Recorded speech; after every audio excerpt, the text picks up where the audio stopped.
கட்டணும்னு முடிவு பண்றாங்க, கட்டணும்னு.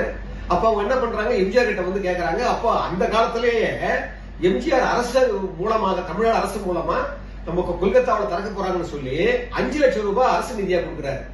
இப்போ அவங்க என்ன பண்றாங்க, கொல்கத்தாவில் லேக் ஏரியான்னு ஒரு இடம், அது எப்படி இருக்குன்னு சொல்றாங்க, ஒரு மும்பையில இப்ப சொல்றாங்கல்ல, மும்பையில சயான் மாத்துங்கெல்லாம் இருக்கு, அங்கெல்லாம் தமிழர் அதிகமாக வாழற பகுதி.